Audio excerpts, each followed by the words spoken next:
Assalamualaikum, this is Muzaffar Kochi and you are getting this tutorial through Muzaffar's online academy।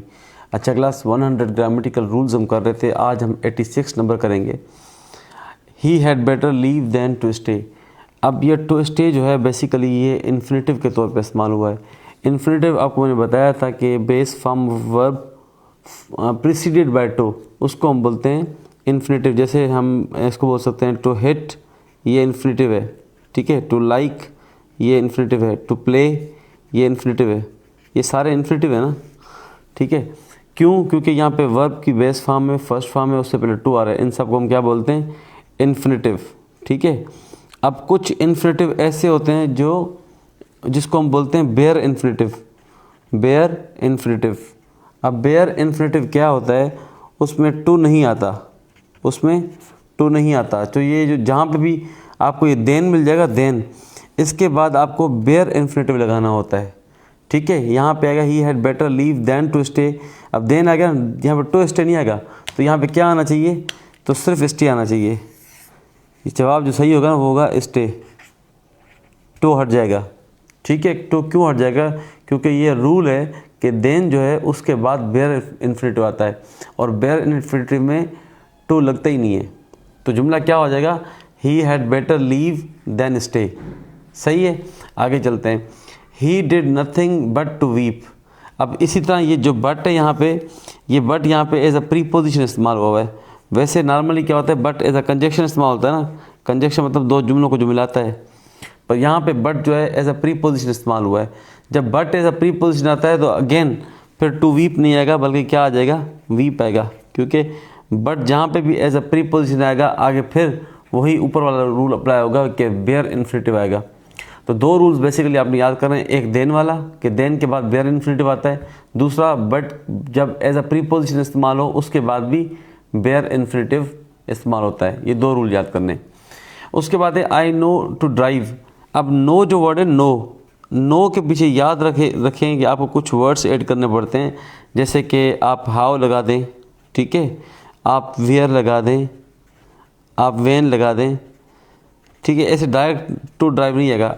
अब ये यहाँ पे क्या होगा? आई नो टू ड्राइव नहीं, I know how to drive. आगे कुछ कार लगा दें, कोई भी वर्ड हो, इट्स ओके, पर आपने लिखना है I know how to drive. मुझे पता है कैसे ड्राइव करते हैं, ठीक है। तो नो के बाद इस तरह कोई ना कोई वर्ड जो है वो लाजमी ऐड होगा नो वर्ड के बाद। ये एक रूल है, आप याद कर लें। She is one of the great teachers who has taught us. अब वन ऑफ दी का मैंने बताया था कि वन ऑफ जहाँ पे भी आएगा तो आगे प्लूरल्स आएगा, क्योंकि काफ़ी टीचर्स ग्रेट हैं, उनमें से एक ये तो यहाँ तक बात सही हो गई। तो बच्चे कहेंगे ये रूल वन ऑफ का पढ़ा था, वो तो बात ठीक लग रही है, तो इसमें फिर गलती कौन सी है? इसमें गलती ये है कि she is one of the great teachers who has taught us. Teachers है ना, तो हैज़ कहाँ से आ गया? तो यहाँ पे हैव आएगा, प्लूरल आएगा। काफ़ी टीचर्स की बात हो रही है ना। She is one of the great teachers who have taught us. बहुत सारे टीचर्स जो हमें पढ़ा चुके हैं उनमें से वो जो है वो भी मैडम भी बेहतरीन है, ठीक है। तो बहुत सारों की बात हो रही है, so there must be a plural verb. तो हैज़ नहीं आएगा, हैव आएगा इन टीचर्स की वजह से, ठीक है। ये भी रूल्स आप सीख लें। He is the most handsome and the vice student of our class. ये जुमला देखें। अब इसमें एक बात समझें कि एडजेक्टिव जब भी इस्तेमाल होता है एडजेक्टिव, तो उसकी डिग्री जो होती है वो सेम रखी जाती है। डिग्री सेम रखी जाती है। एक ही जुमले में एक ही बंदे की बात हो रही हो तो सेम डिग्री रखी जाएगी। डिग्रीज आपने पढ़ी थी ना, पॉजिटिव, कंपैरेटिव एंड सुपरलेटिव। अगर यहाँ पे होता he is handsome and vice, फिर ठीक था, हैंडसम भी पॉजिटिव डिग्री है और वाइस भी पॉजिटिव डिग्री है। पर उसने लिखा है he is the most handsome. The most handsome ये कौन सी डिग्री है? ये यहाँ पे सुपरलेटिव डिग्री इसने इस्तेमाल की है, सुपरलेटिव। तो जुमले के अगले हिस्से में भी सुपरलेटिव आएगी। He is the most handsome and the wisest. यहाँ पे वाइजेस्ट आना चाहिए था, वाइस, वाइजर, वाइजेस्ट। तो वाइजेस्ट यहाँ पे आएगा क्योंकि यहाँ पे सुपरलेटिव डिग्री आई है, तो यहाँ पे भी सुपरलेटिव डिग्री का ही इस्तेमाल होगा, ठीक है। आगे चलते हैं। How is your football practice going. अब पहले आप एक फ़र्क समझ लें। ये जो प्रैक्टिस है सी के साथ, ये होता है नाउन, ठीक है। और ये जो प्रैक्टिस है एस के साथ, ये होता है verb. How is your football practice going on. ये यहाँ पे वर्ब नहीं इस्तेमाल होगा, यहाँ पे नाउन इस्तेमाल होगा। हाँ, अगर इस तरह का जुमला होता मिसाल के तौर पे, वो बोलता है are you practising football these days. ठीक है, अब यहाँ पे प्रैक्टिस जो है वो एज अ वर्ब इस्तेमाल हुआ है, तो ये बिल्कुल ठीक है, ये यहाँ पे बिल्कुल ठीक इस्तेमाल हुआ है, आर यू प्रैक्टिसिंग।